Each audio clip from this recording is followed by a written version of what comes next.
World leaders arrived at the G20 summit, walking along a red carpet leading to a reception with Brazil's president atop a somewhat steep incline. President Biden was given an alternative path. Once inside, the host country announced the first major initiative. I want to announce the Global Alliance Against Hunger and Poverty. It's an effort to help feed some 733 million people worldwide. This will be our major legacy. We strive for more than justice, but to build a world at peace. But it's war that hangs over the summit, particularly the bloody conflicts in Gaza and Ukraine. And they have come to Rio with a simple message. G20 leaders must lead. Deep divisions remain on simply how to talk about the conflicts, much less find solutions.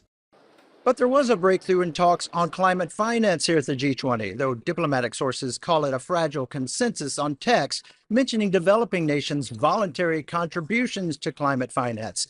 They stopped short of calling them obligations. The agreement is overshadowed by the election of Donald Trump and the expectation that he'll undo any climate agreements.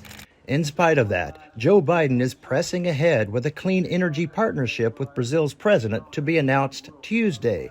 On Monday, Biden announced a contribution to a fund for the world's poorest countries. I'm proud to announce the United States is pledging $4 billion over the next 3 years to the World Bank's International Development Association. Leaders also discussed global governance reform. And it's basically making people's lives better and how to do that. And the challenge for all of these leaders is to make it relevant to people. How are you going to do it? How are you going to deliver? And that's been the biggest problem with these big events.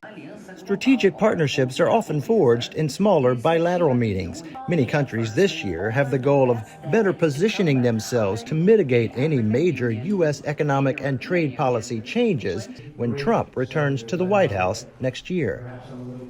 Day 2 of the G20 will focus on sustainable development and energy transitions. Greg Boswell, TRT World, Rio de Janeiro.